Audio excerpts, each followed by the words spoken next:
Muy buenas tardes a todas y a todos ustedes.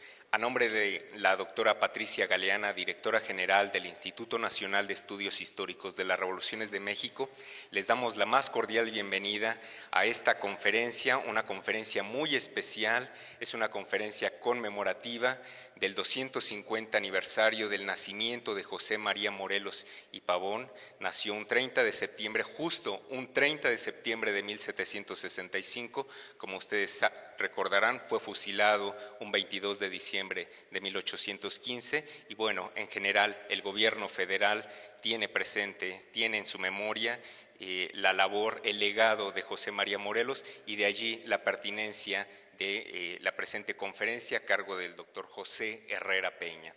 A continuación daré lectura de la semblanza curricular del doctor Herrera Peña. Es licenciado en Derecho y Ciencias Sociales por la Universidad Michoacana de San Nicolás de Hidalgo y doctor en Ciencias Históricas por la Universidad de La Habana. En la actualidad es catedrático de la División de Estudios de Posgrado de la Facultad de Derecho de la Universidad Michoacana de San Nicolás de Hidalgo. El doctor Herrera Peña es investigador fundador del Centro de Investigaciones Jurídicas de la Facultad de Derecho y Ciencias Sociales de la Universidad Michoacana de San Nicolás de Hidalgo. Ha colaborado como autor de artículos y capítulos en libros colectivos y en revistas especializadas. Algunas de las publicaciones son las siguientes: Maestro y Discípulo, publicado por la Universidad Michoacana de San Nicolás de Hidalgo en 1987, Morelos ante sus jueces, editado por Porrúa y la UNAM en 1987, Soberanía, Representación Nacional e Independencia en 1808, publicado por el Senado de la República en 2009, y Miguel Hidalgo y Costilla, Una nación, un pueblo, un hombre, publicado por el Ministerio de Cultura en 2010. Le damos la palabra al doctor José Herrera Peña. Gracias.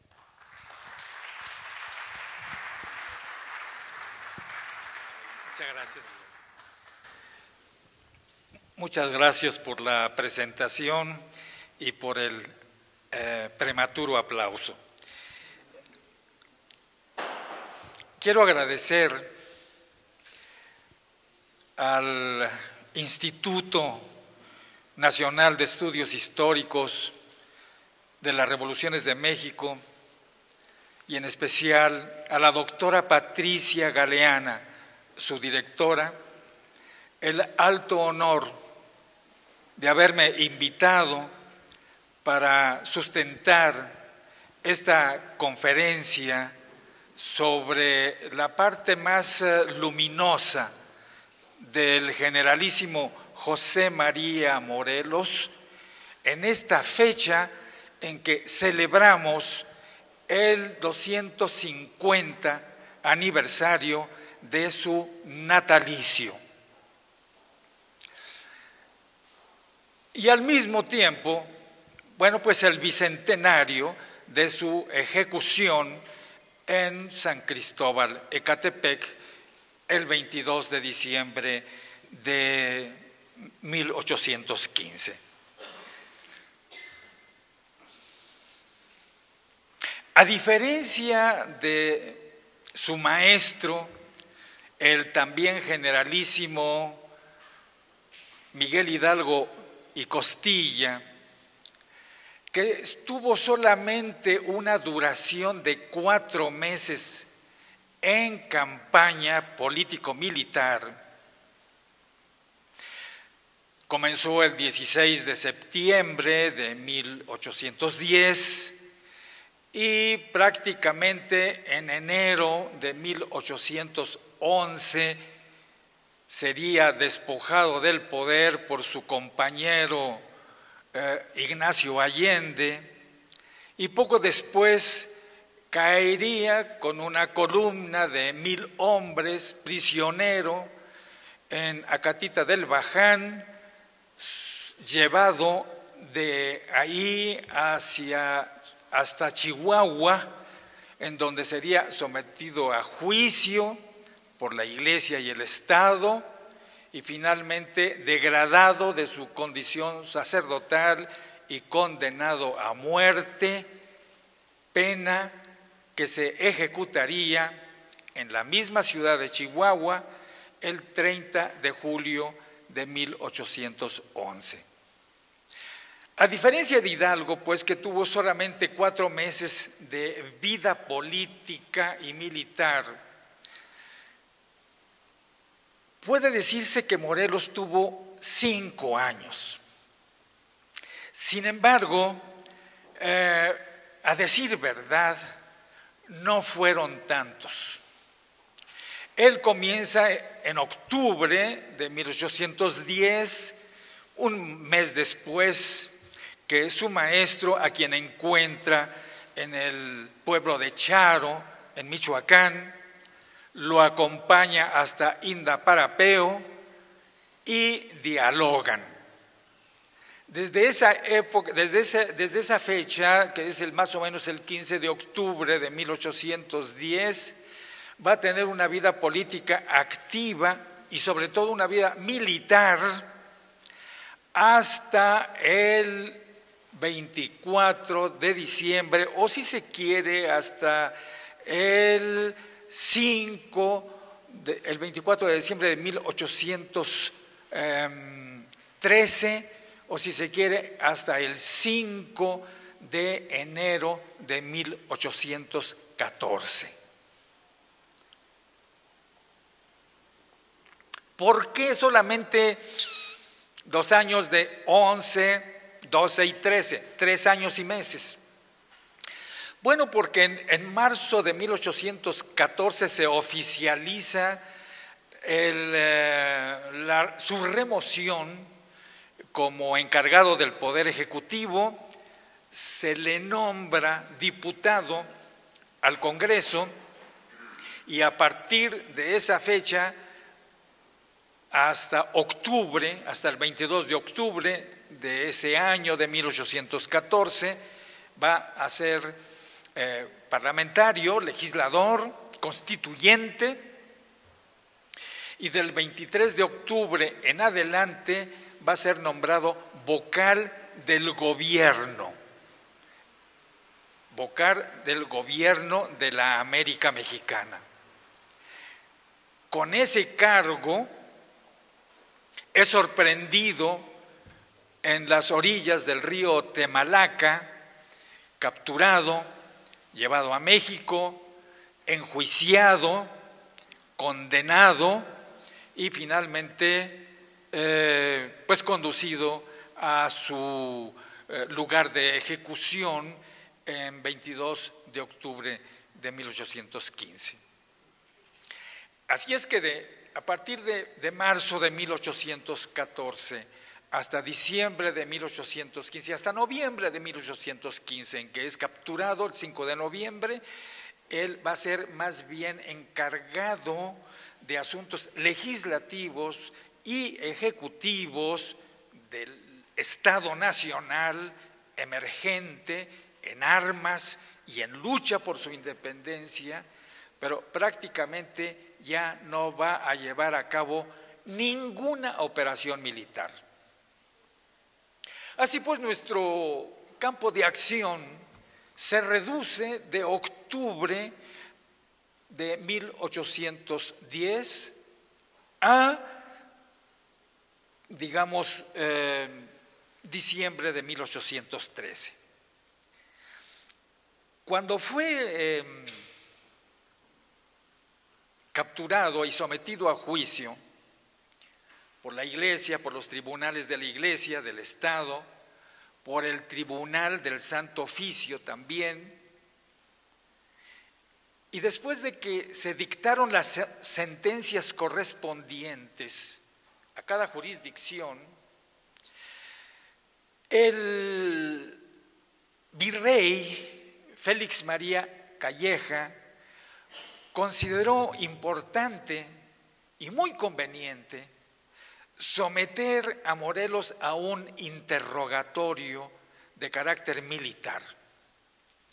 Él mismo elaboró las preguntas y se las dio por escrito al juez, que era el coronel de la Concha, con objeto de hacer que el reo Morelos las respondiera.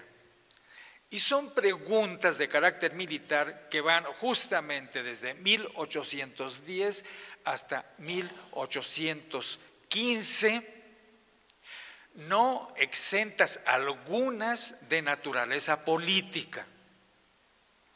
Gracias a ese interrogatorio, los biógrafos de Morelos han reconstruido su vida militar y la han dividido en 5 campañas. Pues bien, atendiendo a las declaraciones del detenido, pero también respetando la clasificación que han hecho distinguidos investigadores sobre la carrera militar de Morelos, vamos a seguir ese orden, el de las 5 campañas. ¿Cuál fue la primera? Bueno, la primera es la que al regreso de Indaparapeo, mientras Hidalgo se lleva consigo la tormenta de la historia, más de 40,000 o 50,000 soldados, Morelos regresa, cabalga solo hacia Valladolid, en donde se presenta ante las autoridades de la Mitra e informa que por mandato de su excelencia va a tener que abandonar su curato. Inclusive propone a alguien para que lo sustituya, mientras que él va a encargarse de abrazar las armas. La causa es justa, porque un sacerdote en funciones no puede empuñar ningún arma más que por una causa justa. Una de las causas justas es la legítima defensa, pero otra es la defensa de los intereses nacionales, la defensa de la nación, la defensa de su libertad y de su independencia. Así es que la lucha armada está justificada. Y el derramamiento de sangre, así como la destrucción de bienes, con procurarse reducirse hasta el mínimo, son inevitables. Una vez que presenta su solicitud ante la Mitra, se va hacia su curato y parte de él con 17 indígenas armados.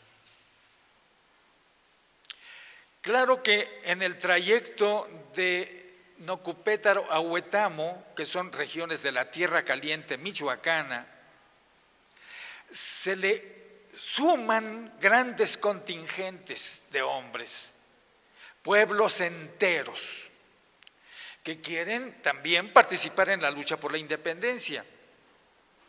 Pero Morelos, desde luego, dice no.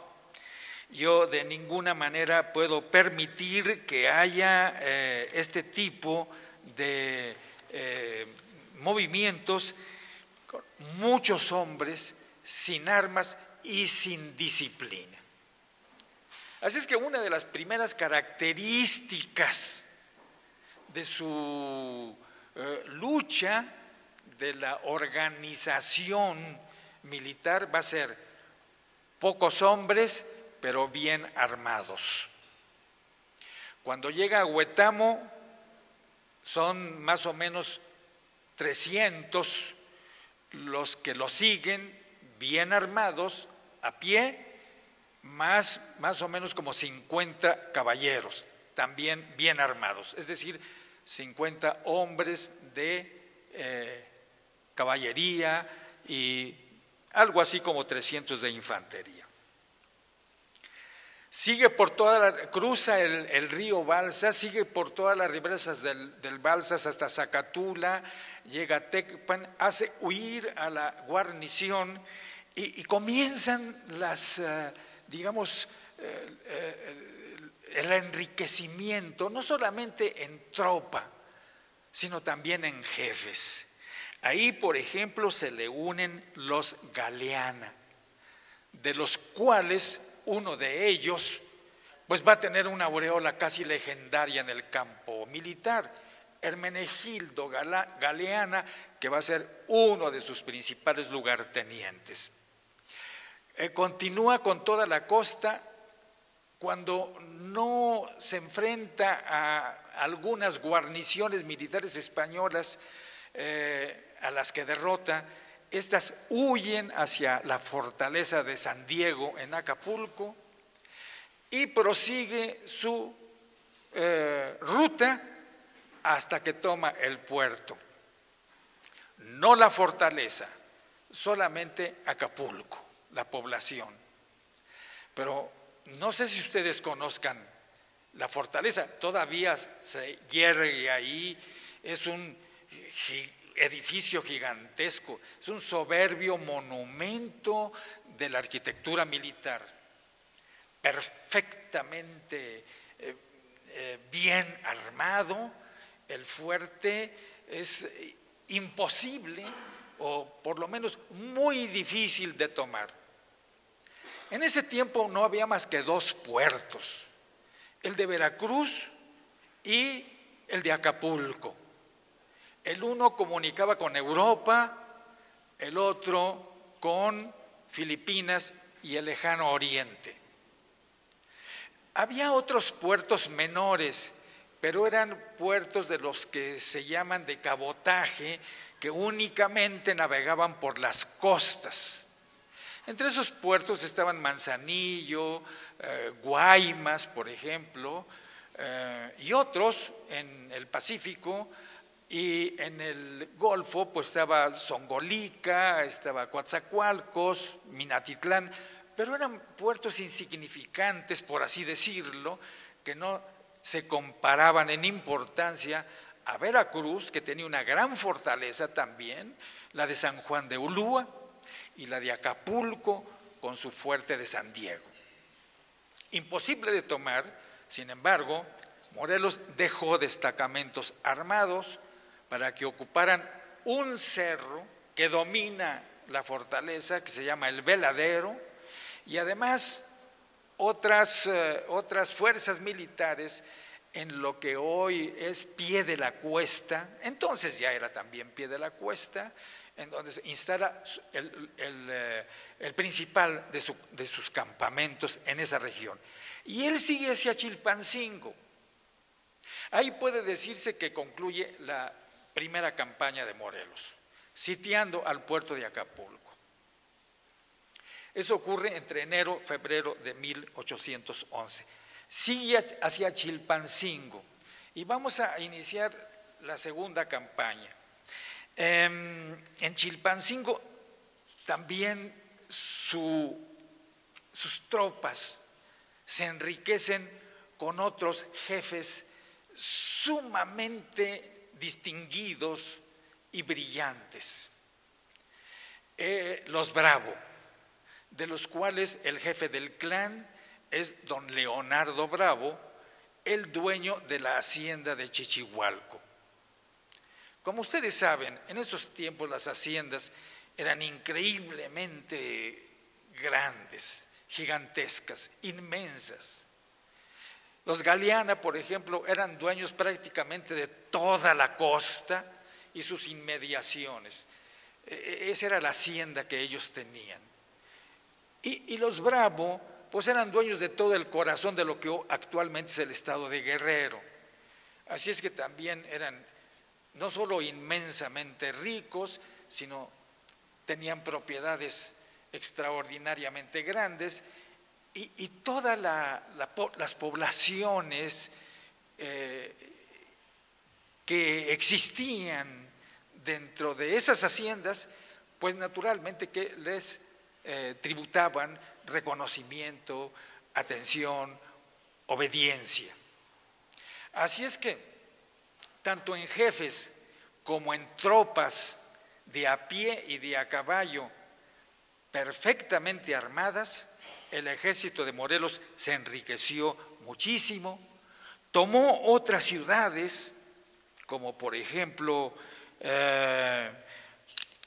Tixtla, por ejemplo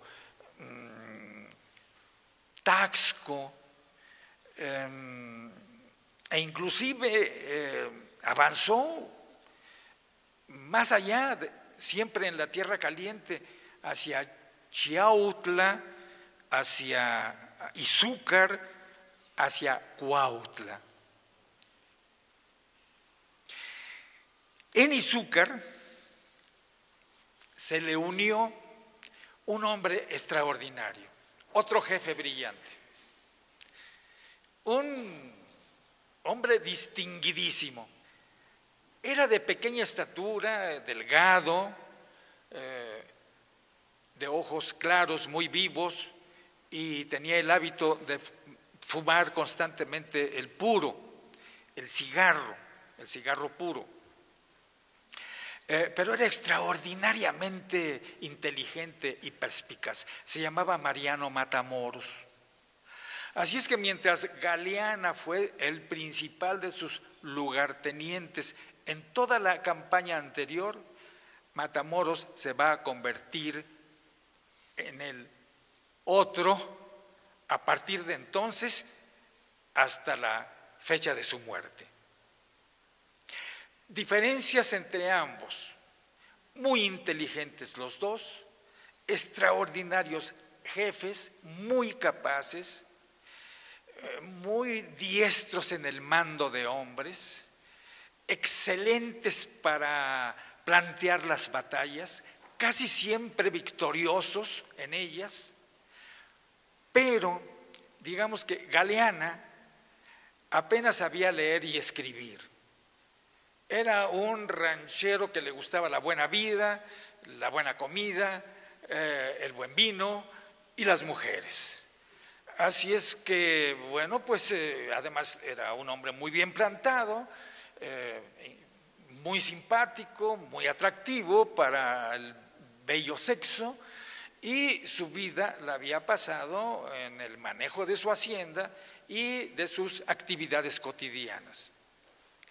En cambio, Matamoros, pues había tenido estudios universitarios, estudios en el seminario para obtener sus órdenes, manejaba muy bien el latín, la filosofía, la retórica,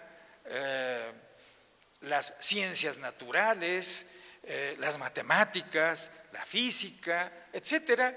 Era un hombre pues muy bien preparado, con altos estudios. Y si a eso se agrega su genio, su talento natural, entonces tendremos a dos grandes generales, dos grandes conductores de hombres, en que lo único que los diferencia es la ilustración. Uno de ellos conoce a los enciclopedistas, el pensamiento político francés, el británico, el inglés, el de Hobbes, el de Rousseau, etcétera. Y en cambio el otro conoce muy bien la región en la que va a luchar. ¿Cuál es el objetivo de la segunda campaña? Es tremendamente ambicioso. Es la toma de la Ciudad de México. Así es que avanzan los ejércitos de Morelos, y aquí voy a tener que hacer un paréntesis un poco más adelante y retroceder para analizar algunas cuestiones políticas. Pero sigamos. Va avanzando Morelos con su ejército, con el destino a México, cuando el virrey Venegas nombra al capitán general Félix María Calleja para que salga con el ejército que está protegiendo a la Ciudad de México y lo encuentre en el campo de batalla, en campaña, fuera de garitas. No podía permitir que se acercaran los ejércitos insurgentes a la gran capital, sino era necesario detener esos ejércitos mucho antes. Así es que Calleja sale al encuentro de Morelos y Morelos prefiere retroceder a Cuautla. Y allí es donde se da el choque brutal entre dos realidades. No son solamente dos ejércitos, son dos mundos, son dos filosofías, dos políticas, dos maneras de concebir la naturaleza, las cosas, la política y pues los sueños, tanto imperiales como nacionales. Chocan brutalmente y ninguno de los dos triunfa. Claro, Calleja logra sujetar a sitio a las fuerzas de Morelos, pero este resiste con una gran entereza y con una gran seguridad a los sitiadores. Dice un dicho militar que plaza sitiada es plaza tomada. Esto lo sabían ambos, Calleja y Morelos. Procuraron romper el sitio varias veces sin lograrlo, pero los sitiadores procuraron tomar el pueblo la población de Cuautla y nunca lo lograron. Los dejaron entrar incluso hasta el centro de la población, pero ahí los encerraron y prefirieron salir antes de que eso concluyera con una catástrofe. Matamoros fue el único que logró romper el sitio, con objeto de procurar víveres, municiones, es decir, provisiones de boca y guerra al ejército sitiado. Logró salir, pero ya no pudo entrar. Entonces Morelos dio la orden de salir del sitio. Y ustedes saben que eso duró 72 días. Y una noche, sin que los sitiadores se dieran cuenta, salieron los insurgentes. De tal suerte que al día siguiente, cuando Calleja quiso iniciar una nueva batalla, se dio cuenta de que nadie le respondía y entró hacia el pueblo y lo encontró completamente vacío. Ahí hubo desgraciadamente una baja muy importante, la de Leonardo Bravo, el dueño de la hacienda de Chichihualco. Y Morelos, cuando se dio cuenta de que le faltaba su segundo, así lo había nombrado, pues inmediatamente propuso al virrey Venegas que se le liberara a cambio de 200 prisioneros españoles que tenía bajo su custodia. Mientras tanto, el ejército de Morelos se reorganizó, pero el ejército de Calleja quedó tan desmoralizado que fue necesario disolverlo. Y el propio Calleja quedó tan enfermo de disentería y otros males de la tierra caliente que poco faltó para que entrara en agonía. Entonces, por eso puede decirse que en el sitio de Cuautla el triunfo fue de Calleja, sí, pero el honor y la gloria fueron indudablemente para Morelos. Tercera campaña. Bien, yo les pedí permiso hace un momento para que me permitieran regresar a la primera campaña con objeto de hacer algunas reflexiones de tipo político. Porque después de todo, esta es una guerra que se libra por objetivos políticos. ¿Cuáles son estos objetivos? Uno,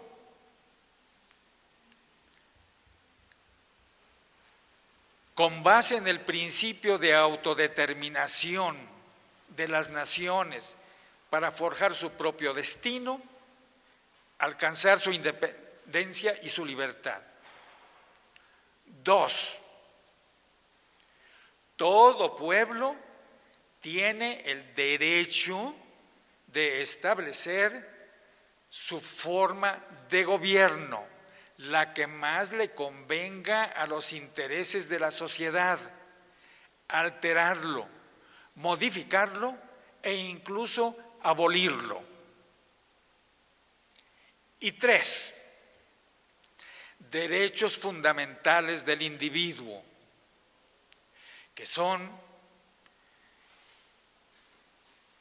según el catálogo clásico que establecieron las revoluciones de independencia de Estados Unidos y la Revolución Francesa de 1791 y la de 1793 también, garantizar a todo individuo el goce y el ejercicio de los derechos de libertad, igualdad, seguridad y propiedad. Esos fueron los 3 objetivos políticos fundamentales. En ejercicio del derecho de autodeterminación, Hidalgo proclamó la independencia. En ejercicio del derecho del pueblo para establecer su propia forma de gobierno,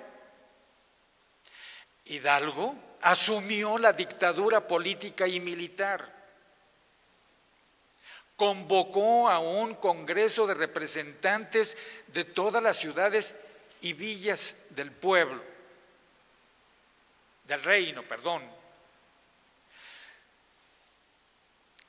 Estableció una audiencia nacional en Guadalajara, que era como establecer, digamos, un Supremo Tribunal de Justicia de la Nación.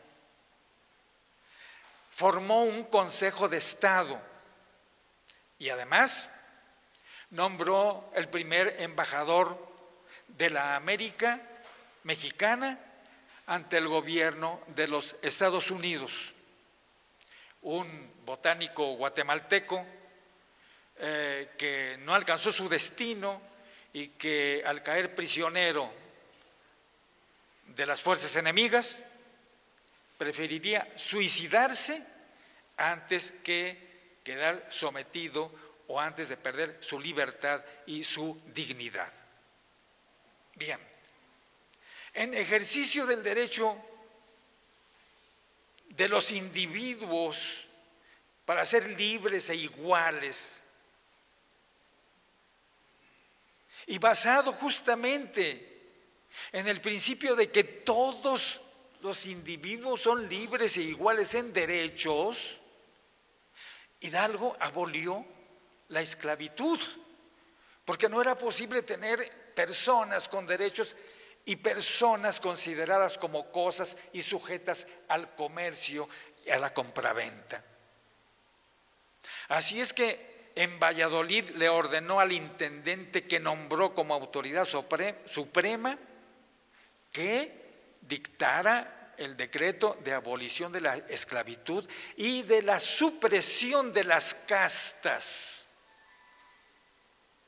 Y en Guadalajara él mismo dictó 2 bandos, que era la suprema expresión legislativa de la época, aboliendo la esclavitud y la supresión de las castas, con el fin de que todos los individuos fueran iguales ante la ley.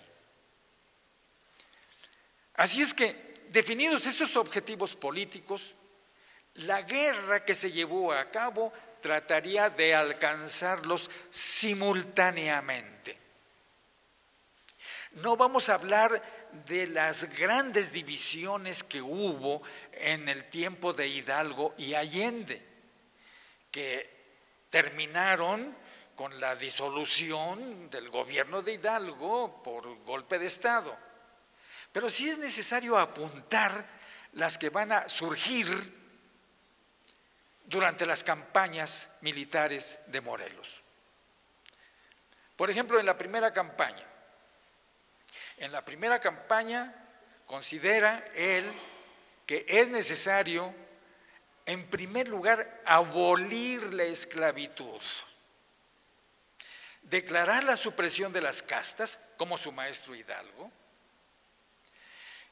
y al mismo tiempo, en ejercicio del principio de autodeterminación, luchar por la libertad y la independencia de la América. Punto. Segunda campaña, Cuautla. Ahí se define su pensamiento político. Pero, mientras él andaba a la muerte de Hidalgo y de Allende previamente y de todos los jefes insurgentes de la primera época, Ignacio López Rayón convoca a los jefes militares con nombramiento legal a la villa de Zitácuaro con objeto de formar gobierno. Ya no había gobierno nacional, había concluido con Hidalgo y luego con Allende. Era necesario entonces que la nación tuviese una cabeza política. Y concurren a la asamblea de Zitácuaro los principales oficiales del Ejército Nacional, menos Morelos, quien se excusa porque en esos momentos estaba avanzando hacia Chilpancingo, hacia Tlapa, hacia otros pueblos, Tasco, etcétera, pero nombra como su representante al doctor José Sixto Verduzco, quien fue su compañero de estudios en el seminario. Después fue rector del Colegio de San Nicolás y, actualmente formaba parte de las tropas que habían ido hacia el norte con Hidalgo y habían regresado con Rayón en el sur. Así es que esa asamblea militar democrática nombra a 5 vocales, nombra un gobierno de 5 vocales, pero de ellos elige solamente a 3, quedando 2 pendientes. Y los 3 que son electos son el propio Ignacio López Rayón como presidente, José María Liceaga, un militar de carrera, como segundo vocal, José Sixto Verduzco como tercer vocal. Y quedan pendientes, insisto, el nombramiento de los otros 2 vocales. Ahora bien, a diferencia del gobierno de Hidalgo, que había sido un gobierno que había asumido la dictadura, pero con la promesa de nombrar un Congreso al que se sometiera, el licenciado López Rayón concibe otra clase de gobierno, un gobierno colectivo, que además, formado por 5, repito, que además asuma todas las atribuciones del Estado, legislativo, ejecutivo y judicial.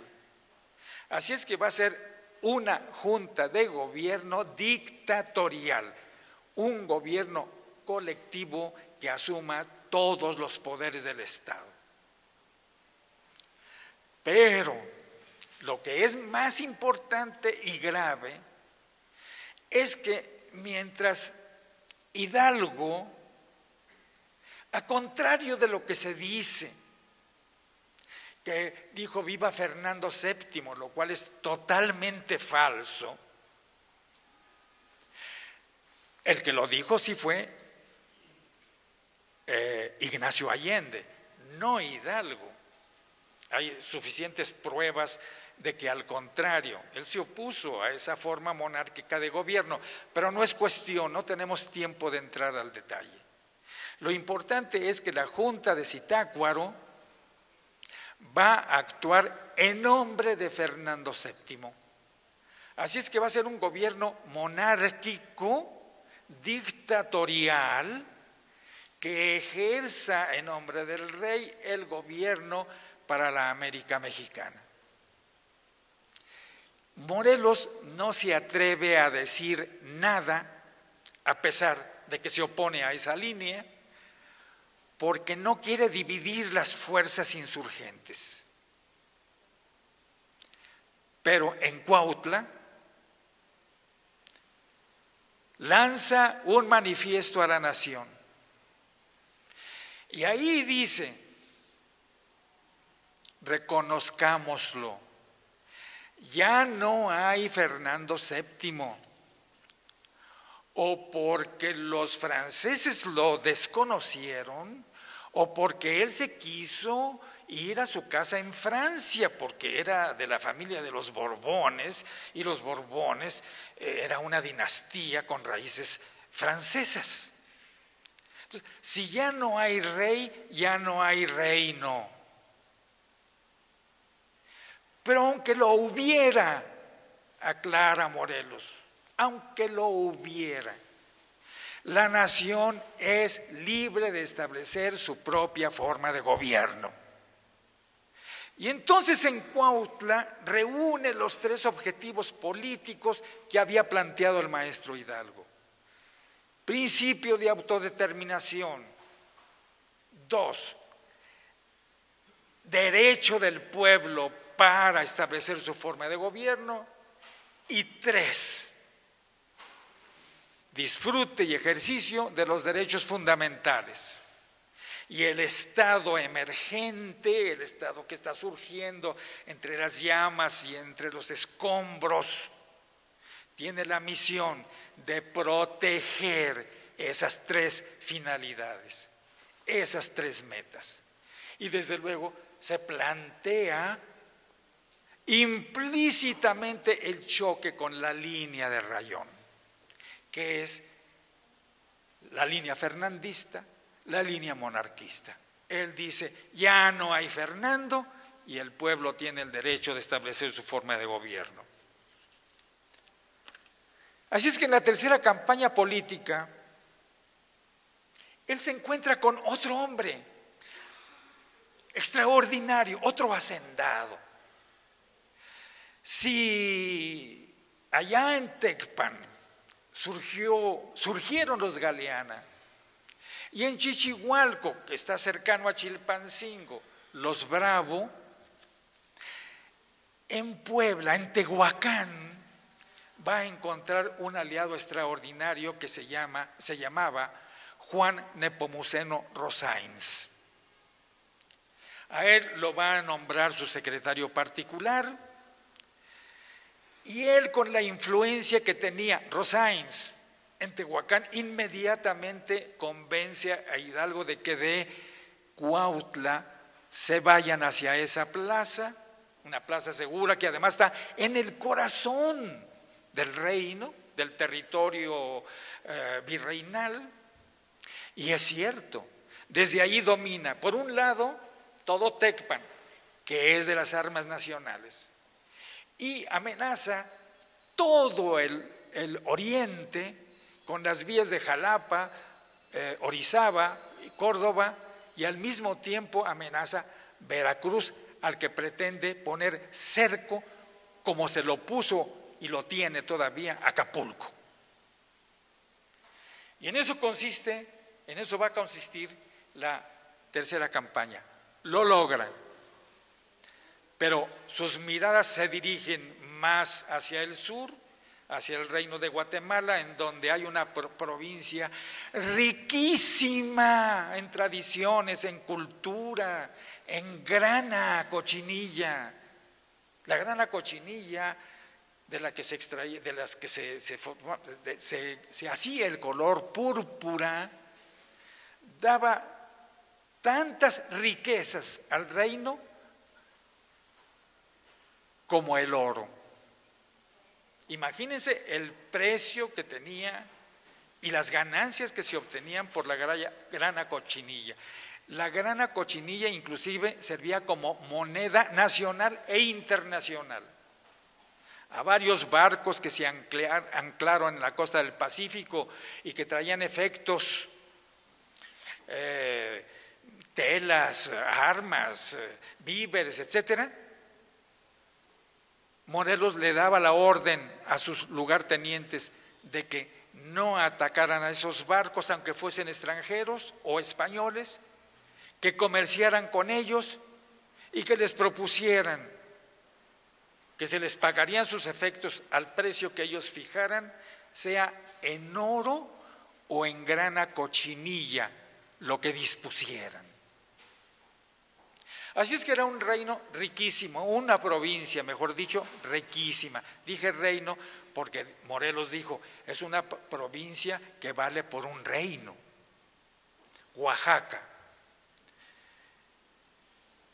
riquísima en su diversidad, en sus lenguas, en sus costumbres, en sus bienes materiales, en sus costas, porque también comunicaban con el Pacífico y el Golfo de México a través de Tabasco. Así es que decide tomar Oaxaca. Con tan buena fortuna que después de la intimación obligada para que le rindieran la plaza y no habiendo recibido más que respuestas injuriosas e insultantes y ofensivas, decidió asaltarla y la tomó después de 2 horas de fuego, de tal suerte que habiendo comenzado el ataque a las 12 del día en punto, a las 2 de la tarde ya estaba paseando por la Plaza Mayor y a las 3 comiendo en la casa de un europeo apellidado Gutiérrez. Ese es el informe de Morelos. Con esto termina la campaña. Cuarta campaña. Siempre es la Ciudad de México, pero puede dirigirse a través de Tehuacán, puede dirigirse a través de Veracruz, a la que ya tiene cerco también, como Acapulco, o puede dirigirse por la costa del Pacífico, limpiar todos los escombros españoles, realistas que hay por ahí, y finalmente tomar el fuerte. Entonces, de esos 3 caminos decide seguir el tercero, porque de ahí, de Acapulco, todos los caminos conducen a México. El de Tehuacán, el de Puebla, el de Jalapa, el de Veracruz, pero también el de Acapulco y Chilpancingo conducen a México. Y en eso va a consistir la siguiente campaña, la cuarta campaña, que por cierto va a ser muy desgastadora, muy desgastante, mejor dicho, porque es necesario someter ya no solamente a cerco, sino a sitio al fuerte de Acapulco. Todos los días se libran combates, todos, no hay un solo día en que no haya cañonazos de una y otra parte. El puerto está comunicado por mar, pero no por tierra. Por tierra el dueño es Morelos. Llegan barcos de Guayaquil, de Guaymas, para meter víveres al puerto, oro amonedado con el fin de pagar a la guarnición y alimentar a toda la población de Acapulco que se ha refugiado en el fuerte, en la fortaleza, pero que tiene muchísimos cañones. Antes apuntaban al mar, ahora todos apuntan a tierra, frente a los cuales Morelos instala otros cañones que hace llegar de todos los puntos de la nación liberada. Así es que se igualan en número de cañones y todos los días se oyen los estruendos de los cañonazos desde el amanecer hasta el anochecer. Tienen un punto de apoyo los del puerto, los realistas del puerto, la isla de ¿cómo se llama? La Roqueta, de la Roqueta. Al cabo de un mes toma Galeana, toma la isla de la Roqueta. Mientras tanto, Matamoros se ha quedado en Oaxaca para proteger las intenciones del gobierno español de Guatemala de recuperar esa provincia. Y cuando lo intentan, entonces Matamoros les hace frente y en una gran batalla los derrota, los diezma y los hace huir otra vez hacia Guatemala. Y entonces los guatemaltecos le plantean a Morelos, Guatemala es la capital que tiene las provincias de Chiapas, de San Salvador, de Honduras, de Nicaragua y de Costa Rica. Y le plantean los guatemaltecos a Morelos incorporarse al proyecto nacional. Y Morelos dice, sí, pero primero es México, luego va a ser Guatemala. Sin embargo, Matamoros mantiene a raya a los ejércitos españoles de Guatemala, los destruye, los disuelve y de esa manera salvaguarda las fronteras del reino que entonces llegaban hasta Chiapas. Chiapas, repito, era provincia guatemalteca. Bien, duró 4 meses el sitio. A pesar de que se libraban combates todos los días, de todas maneras no fueron suficientes para hacerlo caer. A pesar de que cundieron las enfermedades dentro de la gente porque respiraba aire enrarecido y además eran víctimas de los ataques de toda clase de insectos, de todas maneras no caía el fuerte. Era fuerte. Y además, a pesar de que ya no tenían víveres, tenían solamente granos, maíz, arroz, trigo, etcétera, pero no legumbres, ni limones, ni frutas, ni nada de eso. Pues a pesar de eso, el fuerte no caía. Y entonces, cuando Morelos toma la isla de la Roqueta, pues el fuerte se alimentaba en primer lugar, sus enfermos los mandaba ahí para que sanaran. Y en segundo lugar, de sus árboles cortaban leña suficiente pues para hacer los fuegos, para cocer sus alimentos. Pero ya sin la Roqueta, ya no tenían tampoco madera para cocer sus alimentos. Entonces comenzaron a destruir sus lanchas, sus puertas, todo lo que tenían a la mano. Y aún así no caía, era muy fuerte. Pero ese fuerte ya se había debilitado mucho. Todos los días eran 50 muertos.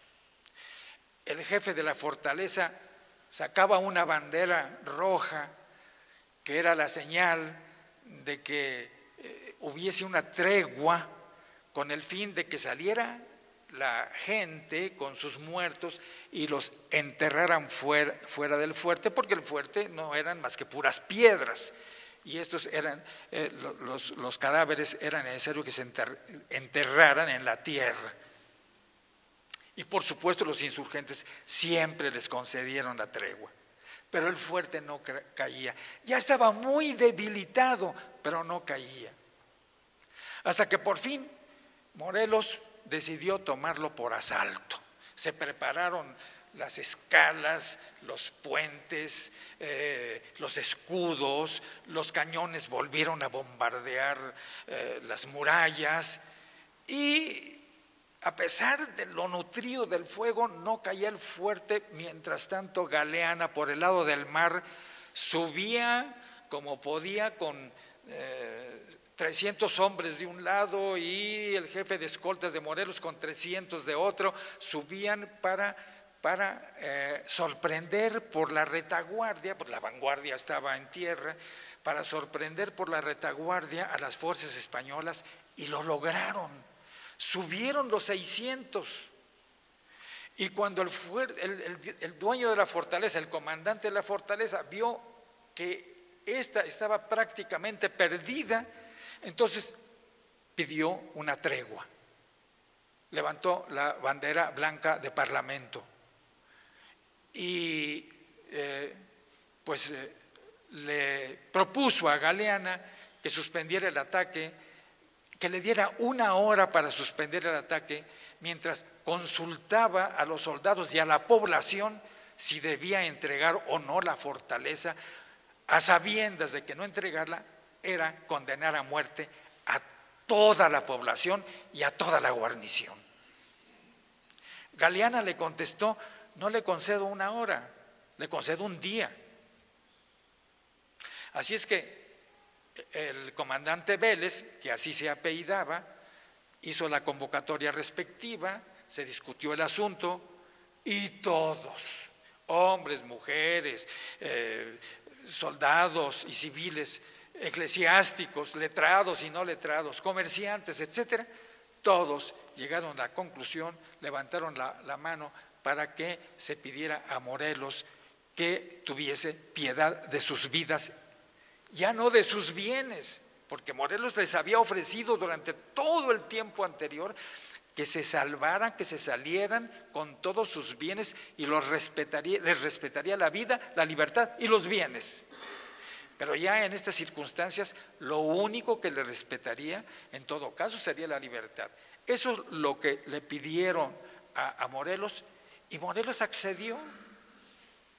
Formule ustedes mismos el plan de capitulación, no rendición, porque rendición significaba el paredón para los derrotados. Capitulación.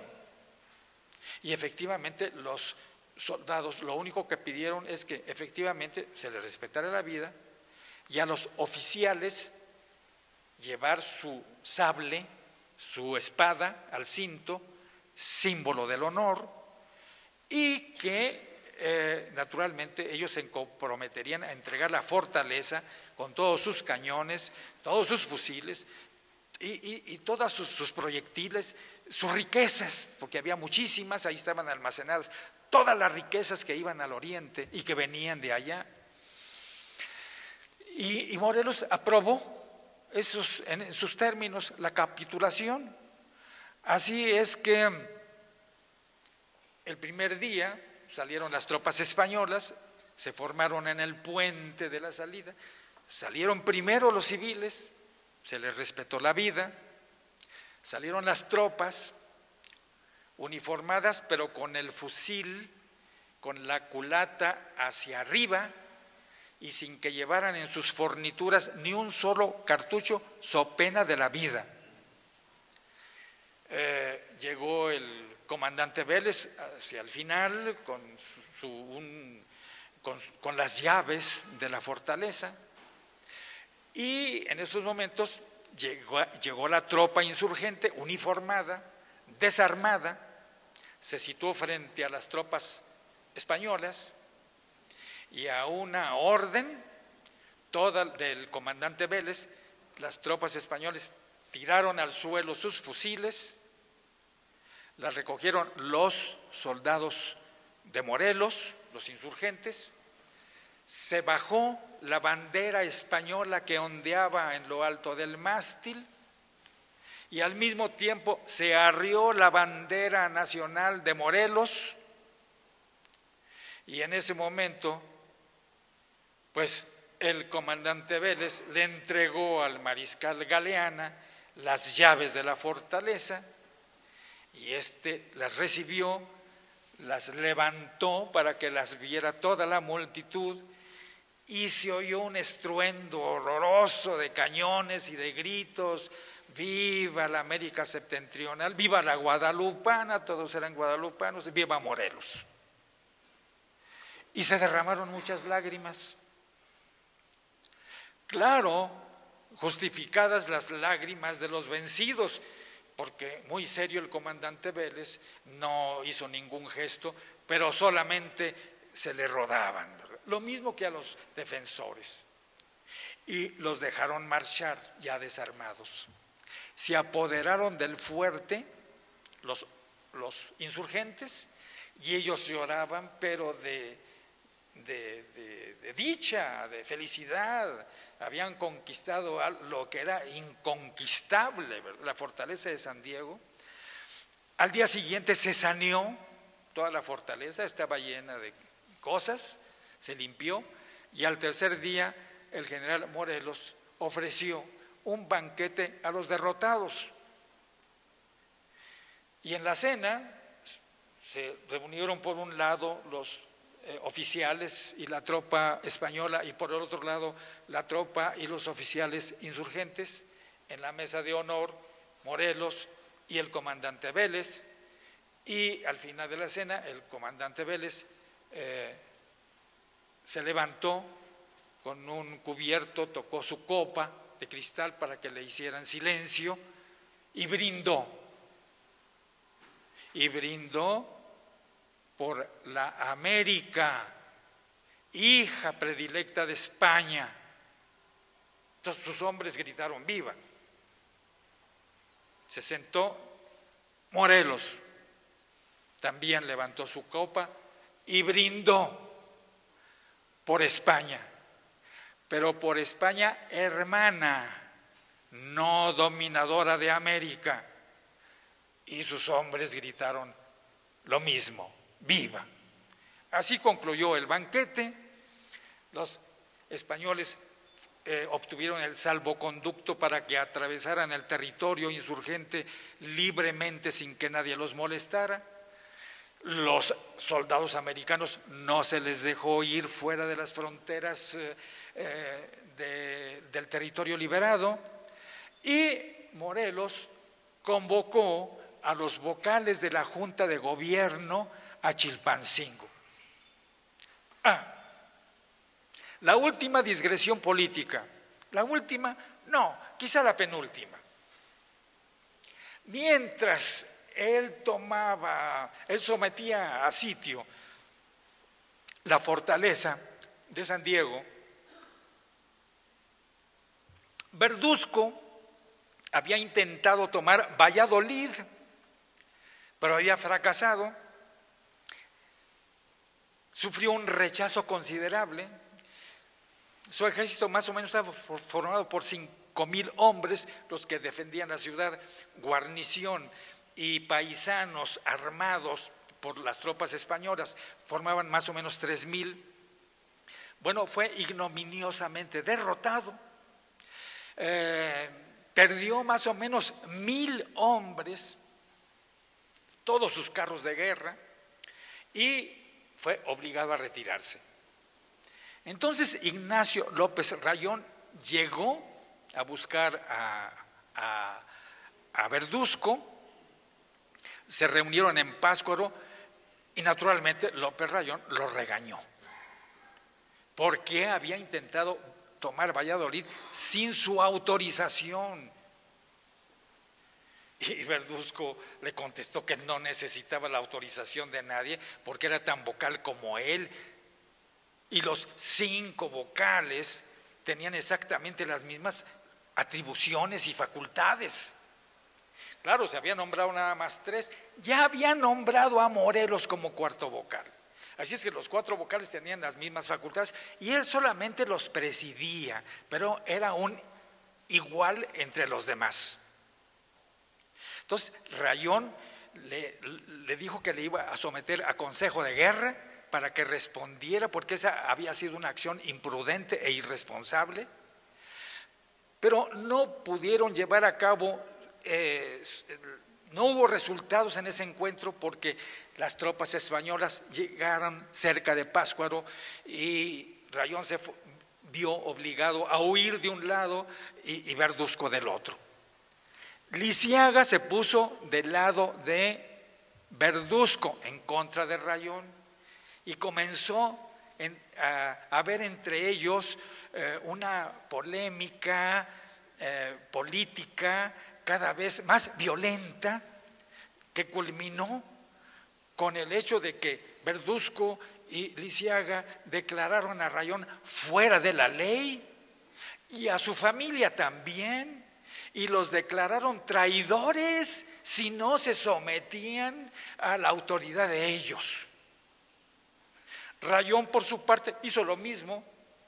Los declaró fuera de la ley, los declaró traidores y si no se sometían a su autoridad, los perseguiría.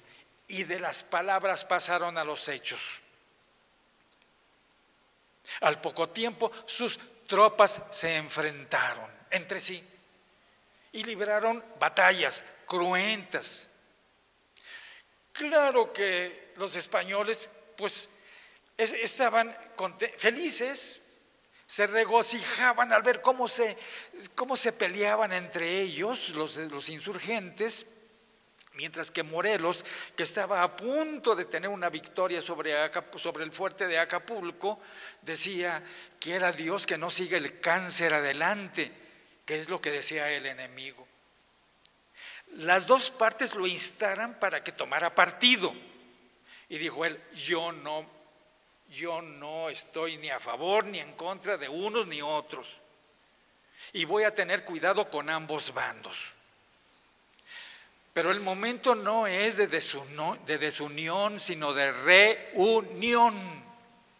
Así es que estando en Acapulco, los convocó para que se reunieran los 4 vocales en Chilpancingo.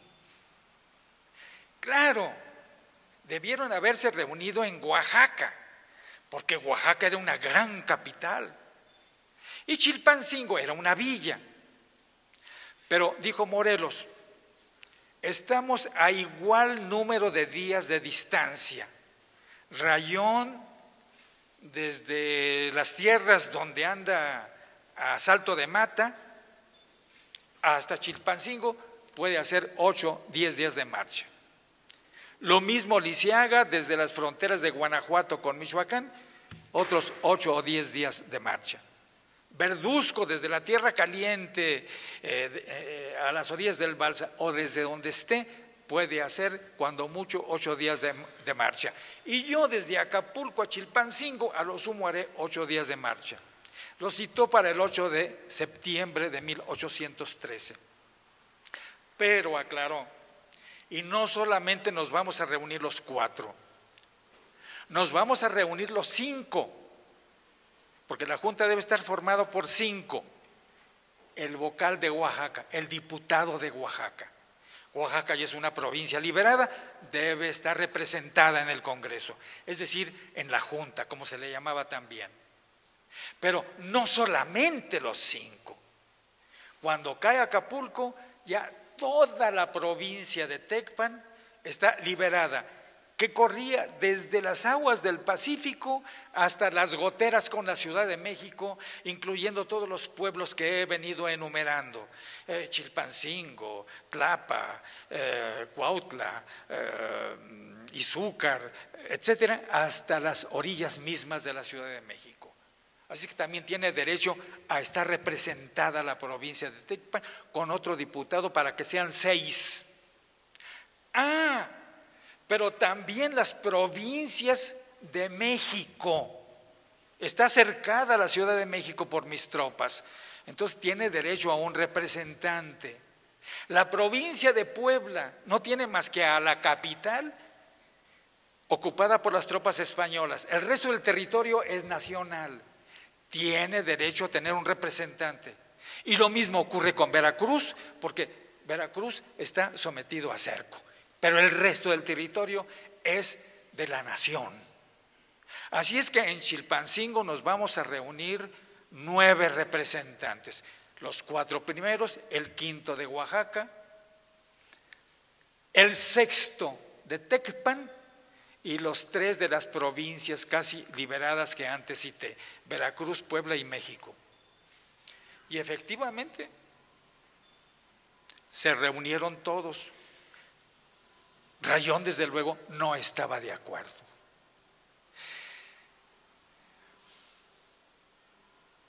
Política.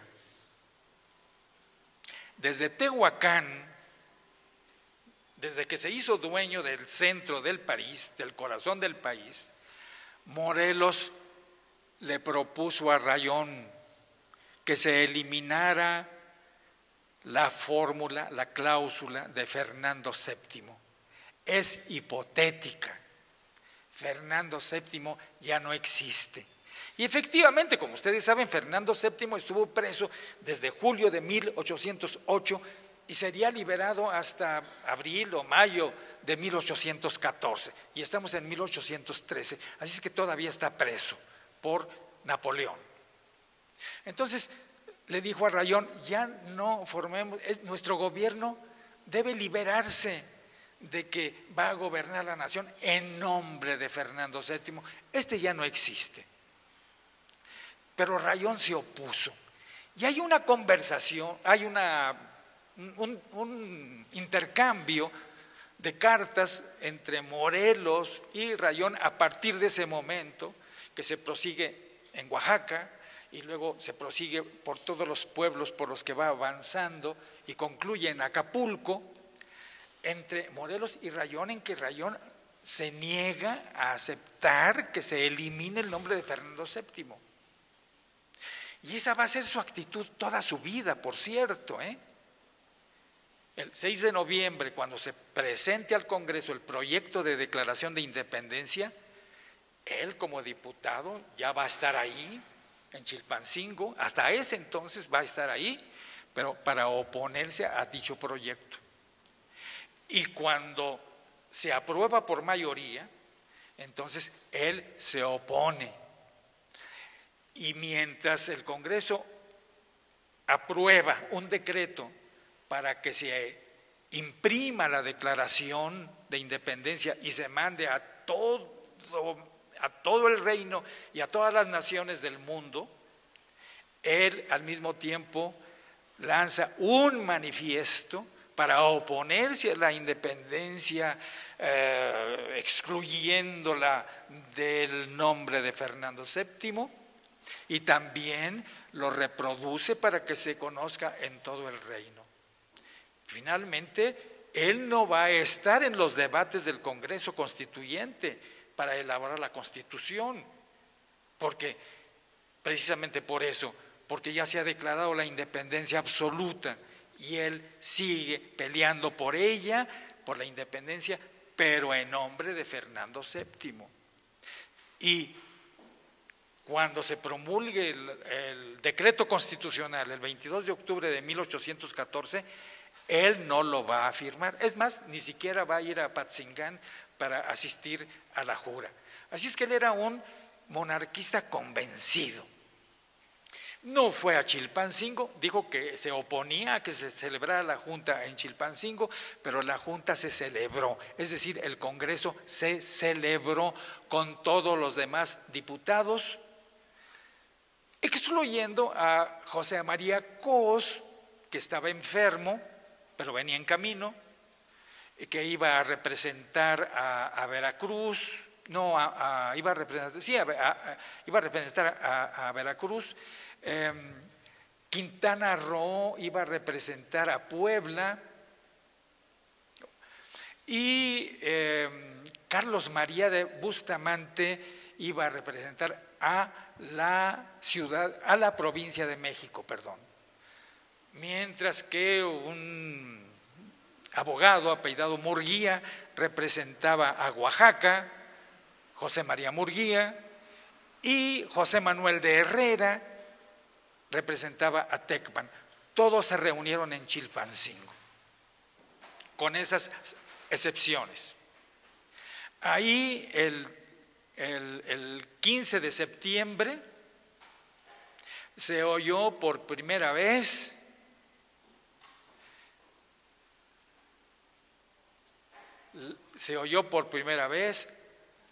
la lectura que hizo el secretario de Morelos de los sentimientos de la nación, que había ido Morelos escribiendo desde Tehuacán y que había concluido después en Acapulco.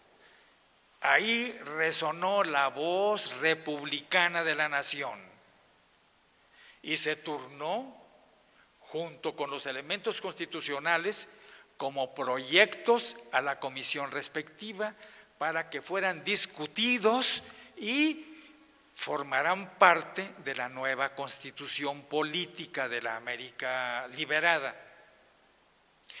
El 15 de septiembre se volvió a reunir el Congreso y ahí a propuesta del ejército, que estuvo a punto de entrar en conflicto también, en guerra, unos insurgentes contra otros, porque Rayón se oponía a las pretensiones de Morelos. Entonces, para evitar que sucediera tal percance, Morelos pidió a todos los jefes de todos los ejércitos, de todos los jefes, de coronel a arriba, que enviaran su voto, su propuesta, para elegir un generalísimo de las armas que fuera superior a los 4 capitanes generales que existían, que eran Rayón, Verduzco, Lisiaga y él mismo. Entonces, que de esos 4 nombraran a uno con objeto de que éste fuese el comandante general de todas las fuerzas nacionales. Y por supuesto, uno pudiera, y todos se imaginaron que los votos, porque todos se dieron por escrito, ahí están en el expediente respectivo en el Archivo General de la Nación, todos los votos de los jefes y oficiales del ejército se iban a dividir, unos en favor de Rayón y otros en favor de Morelos.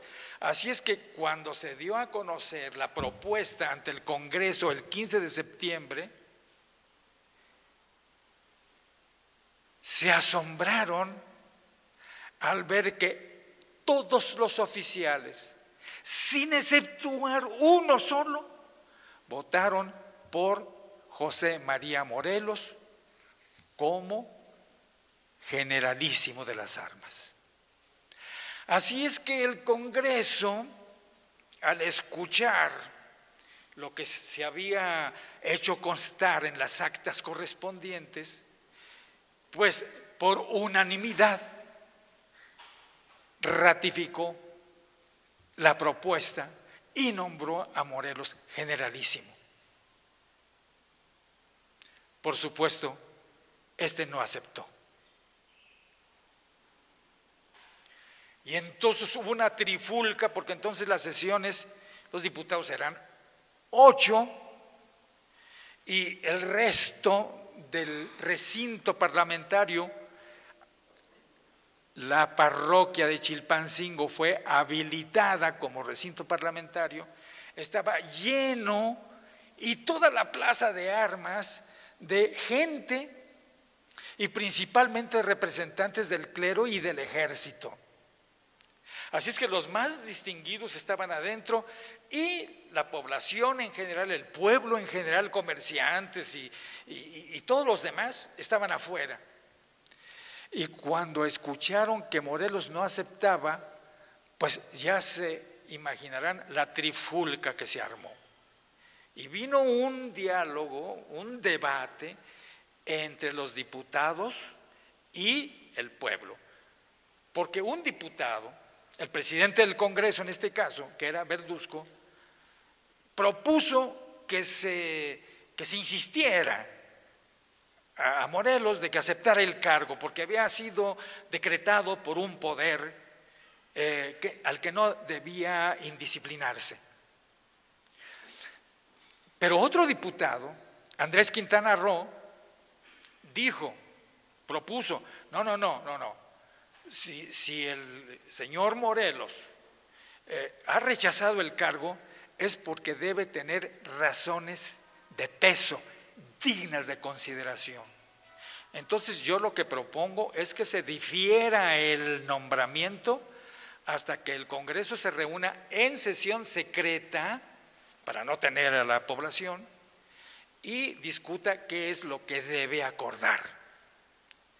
Y naturalmente que los asistentes no estuvieron de acuerdo con la propuesta de Quintana Roo, pero hubo diputados que sí estuvieron de acuerdo, otros diputados rechazaron ese acuerdo y el pueblo en general, los asistentes, protestaron enérgicamente. Hasta que finalmente el presidente del Congreso pidió al pueblo que le permitieran al Congreso retirarse, pues por lo menos 1 hora para deliberar sobre el particular. Y el pueblo dijo, bueno, se los permitimos. Ok, perfecto. Y se retiraron. Al cabo de 1 hora, regresaron, tomaron la decisión por unanimidad. Instar al capitán general Morelos para que se hiciera cargo de inmediato de su cargo de generalísimo de todas las armas americanas, porque así lo había decidido no solamente el Congreso, no solamente el ejército, sino también el pueblo.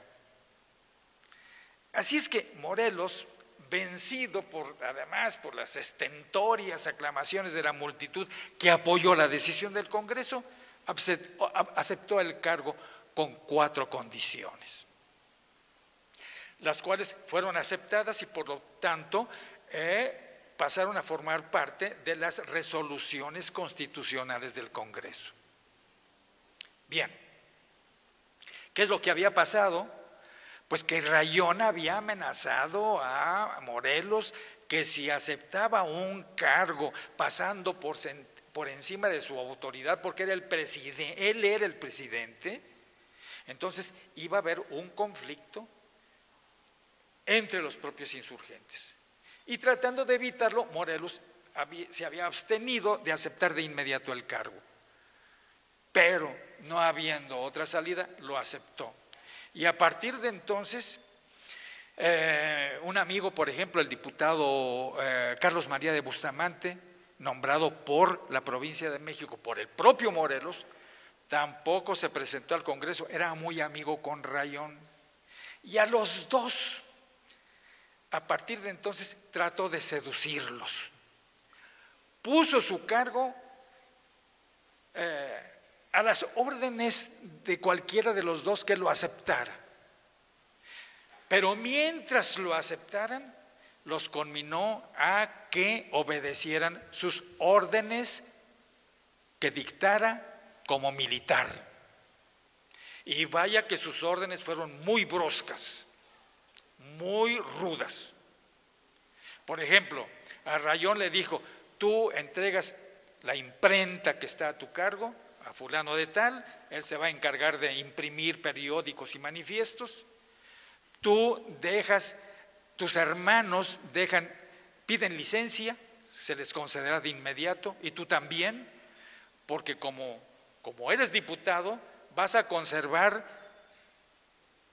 tu grado de capitán general, pero no tu sueldo, porque ya lo vas a recibir como diputado. Y cosas así.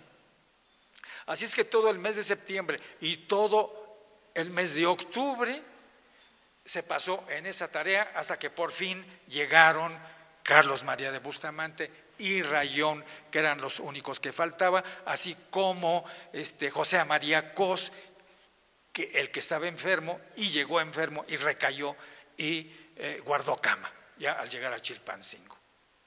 Esa es la política con la que termina esta campaña. Siguiente campaña, última. Ya sé que me he extendido demasiado en estas campañas, pero era necesario añadir el elemento político para que se entendiera también el sentido de la orientación militar de estas. Siguiente campaña, objetivo, Valladolid. Había 2 objetivos, había 3. Valladolid, Puebla y México. Entonces, Rosáins, poblano, lo invitó a que tomara Puebla y la convirtiera en sede del Congreso.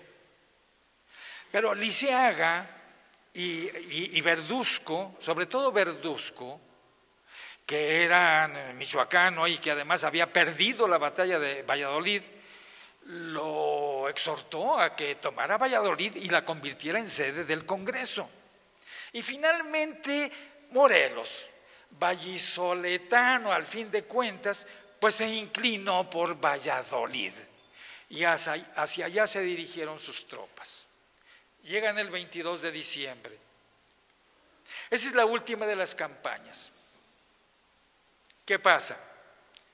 Ordena a Galeana y a Matamoros que tomen la ciudad por el poniente.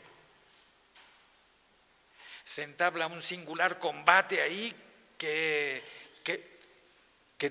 ganan los insurgentes, se repliegan los españoles hacia el centro de la ciudad, pero al mismo tiempo llegan los refuerzos que estaba esperando esta desde hacía días. Por el norte, el coronel Agustín de Iturbide, y por el poniente, el coronel Ciriaco del Llano. Uno americano, el otro español. Uno criollo, nacido también en la ciudad de Valladolid, y el otro europeo.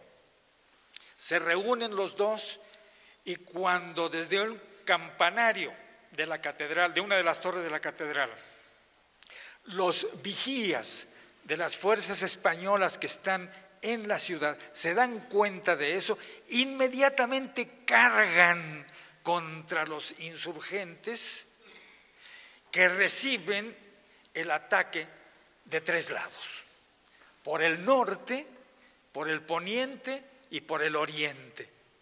Y de tal manera que entonces se ven obligados a retirarse hacia el sur, en cuyas colinas se encuentra el campamento insurgente, Colinas de Santa María. Se retiran las fuerzas de Galeana en desorden, las de Bravo en buen orden, protegen la retirada de los que van en dispersión, pero quedan en el campo de batalla 700 prisioneros aproximadamente. Y por cierto, esto de los prisioneros es un pequeño paréntesis, pero es algo atroz. El gobierno español, las tropas españolas, las tropas del gobierno español, llamados realistas, nunca hicieron prisioneros, nunca. En cuanto caía uno en sus manos, inmediatamente lo ejecutaba. Así es que eran cientos, miles de prisioneros los que a lo largo del tiempo había exterminado. Lo cual no se hace en una guerra, por favor, pero esa era la instrucción que había dado el virrey Calleja a sus tropas: 0 prisioneros. Y esa es la que le dio a los que iban a defender Valladolid. Cayeron 700 prisioneros. Primero los hicieron cavar zanjas y después de eso arrodillarse a las orillas de estas para recibir un tiro en la nuca. Y ahí, revueltos, muertos y heridos, fueron encalados y otros prisioneros se encargaron de sepultarlos para que al final estos fuesen también ejecutados por las tropas españolas. 0 prisioneros. Y digo, este es un paréntesis porque aunque no se trata de revivir esas atroces escenas, de cualquier manera se van a repetir a lo largo de toda la guerra de independencia, mientras que los insurgentes únicamente ejecutaron a los jefes, pero nunca a la tropa, y menos a la población civil. En fin, después de este paréntesis, las tropas insurgentes derrotadas se retiran y planean atacar esa misma noche.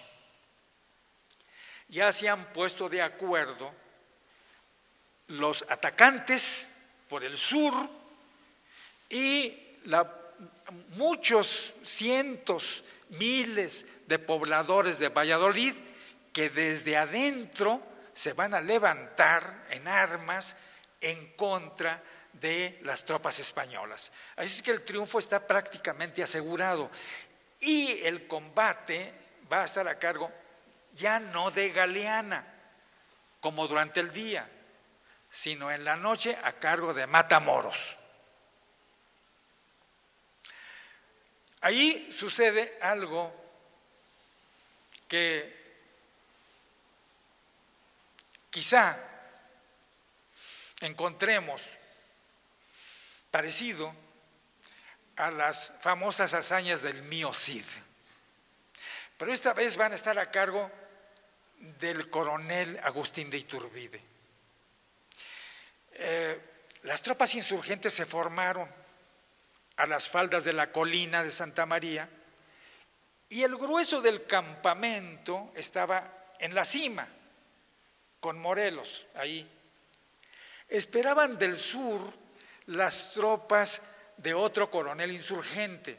En este momento se me escapa su nombre, pero ahí venían porque estaban citadas para llegar esa misma noche.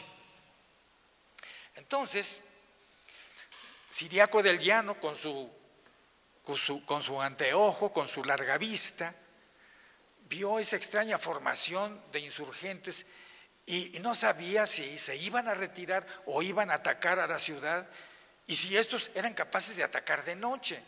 Entonces le ordenó al coronel Iturbide que hiciera un reconocimiento con su caballería. Y este salió más o menos con 500 hombres montados a caballo, un poco menos, pero también a la grupa llevaba a sus voladores. ¿Qué eran los voladores? Eran soldados de a pie, infantes, que sabían montar muy bien a la grupa del caballo, aún estando en movimiento. El jinete le hacía un espacio en el estribo y lo montaban, o de un salto se montaban en la grupa, armados. Y en cuanto se llevaba a cabo la batalla, entonces bajaban de la grupa, simplemente se empujaban por detrás y se convertían en soldados de infantería. Así es que allá va Iturbide con su caballería y su infantería. Lo único que le faltó fue la artillería. No había aviación en aquella época, ni tampoco marina de guerra, porque estaban lejos de las costas. Bien, entonces va a hacer un reconocimiento y ve a las tropas de Matamoros formadas y pudo haberlas disuelto muy fácilmente, porque se fue por una hondanada de tal suerte que los vigías insurgentes no lo descubrieron sino hasta que ya estaba ahí frente a ellos. Pero Iturbide, en lugar de acabar con esa tropa, simplemente la rompió en dos, pasó por encima de ella hacia arriba. Y entonces, mientras caían las primeras sombras de la noche, llega al campamento de Morelos. Morelos estaba en una tienda de campaña. Ahí estaba su secretario Rosáins, ahí estaba Galeana, ahí estaban los principales jefes y ahí estaba el grueso de la tropa insurgente.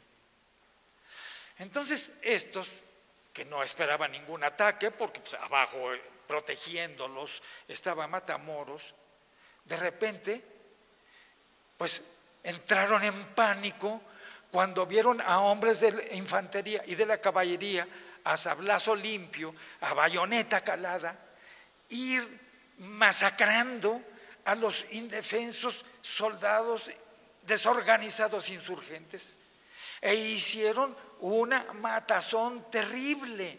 El propio Morelos estuvo a punto de caer prisionero. Rosáins relata que él, que hacía tiempo que no participaba en batallas militares, traía 2 pistolas cargadas y con una de ellas mató a un soldado que pretendió aprender a Morelos e hirió a otro, mientras que el sacerdote que confesaba a Morelos, que se dedicaba a sus asuntos religiosos, con una espada remató al caído, pero al mismo tiempo fue herido de gravedad. Y finalmente Rosáins le dio órdenes a Galeana de que pusiera a salvo a Morelos, que había dado la orden de que en caso de que algo saliera mal, se dispersaran y luego se encontraran en Uruapan, que fue lo que hicieron en esa noche tempestuosa. Iturbide, ya en plena noche, amparado por la oscuridad, habiendo cumplido con su cometido, bajó, pero no por el camino por el que había venido, sino por otro camino. Y al mismo tiempo subían a la cima por el sur los insurgentes que se esperaban esa noche. Pero los aterrados defensores del campamento creyeron que era otra columna enemiga como la de Iturbide, hicieron fuego contra ellos, y los que iban en camino a encontrarse con sus compañeros al verse atacados, supusieron que eran el enemigo y entraron también, soltaron sus cañonazos contra el campamento y se enfrascaron en una batalla nocturna despiadada, encarnizada, sangrienta. Iturbide iba llegando ya a la ciudad de Valladolid y a lo lejos se escuchaba el estruendo de los cañones y el estampido de los fusiles y los gritos de la batalla, sin saber qué estaba pasando ahí. Al día siguiente esperan Iturbide y Ciriaco de Liano el inevitable ataque insurgente, pero este no ocurre. Pasa el tiempo hasta que por fin deciden, con las debidas precauciones y la prudencia que el caso aconsejaba, subir a las colinas de Santa María. El espectáculo fue aterrador. El campo estaba lleno de muertos y heridos que todavía se lamentaban, que todavía se quejaban de dolor. A los heridos inmediatamente los remataron. No así al confesor de Morelos, herido gravemente, al que se lo llevaron para ejecutarlo en la ciudad de Morelia, en la ciudad de Valladolid, perdón. Pero a todos los demás los remataron. Eran centenares, llegaban a más de 1,500 los que estaban ahí tirados. Y todos habían huido en dispersión, presas del pánico. Se fueron reorganizando poco a poco en el camino y claro, pues iban con la cabeza baja, con la moral por los suelos. Se detuvieron en la hacienda de Puruarán y ahí se decidió hacer frente al enemigo que los estaba persiguiendo. Matamoros le dijo al generalísimo Morelos: este lugar no es propio para la defensa. Y Morelos le dijo: bueno, yo te hago cargo a ti, tú eres mi segundo, tú eres el responsable de lo que ocurra, sea aquí o en cualquier otro lugar. Si quieres defender la plaza, hazlo. Si quieres retirarte, retírate. Andaba enfermo Morelos. Entonces Matamoros ordenó una escolta que lo pusieran a salvo en una hacienda cercana, se llamaba Santa Lucía. Él era incapaz de maniobrar para dirigir la batalla.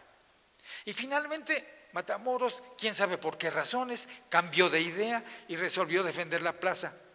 Bueno, para no hacer largo el asunto, llegaron los españoles. Los defensores se protegieron detrás de cercas de piedras. Los atacantes cañonearon las piedras, no los insurgentes. Y las piedras hicieron efectos de metralla y salieron disparadas en todas direcciones, haciendo estragos terribles entre los soldados insurgentes. Y estos, otra vez presos de pánico, comenzaron a retirarse en desorden. Muchos alcanzaron a huir, 700 no. Y muchos de los que no alcanzaron a huir fueron Matamoros mismo, el teniente general Matamoros, y el Estado Mayor completo del ejército de Morelos. Esos se quedaron, no pudieron escapar, fueron hechos prisioneros. Y sucedió lo de siempre, se les hizo cavar zanjas a todos, se les dio un tiro en la nuca,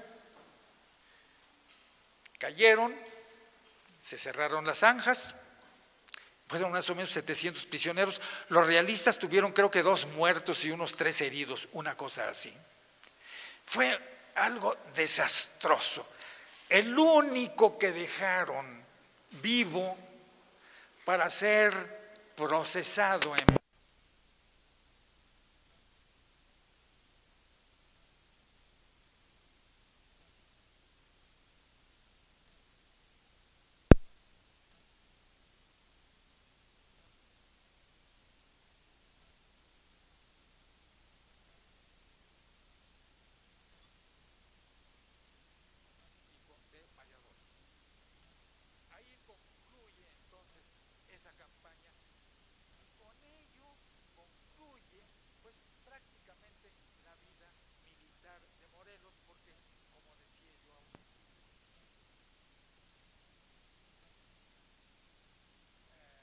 de armas, no del grado de generalísimo, porque se lo había conferido el Congreso a propuesta del Ejército, así es que se lo dejaron, pero no podía mandar absolutamente ningún hombre, salvo a los de su escolta. Ahí concluye la vida militar de Morelos, y el resto, pues, pertenece a su vida política, las discusiones en el Congreso Constituyente, la Constitución y el ejercicio de su gobierno. Les doy las gracias por su atención, fueron muy amables.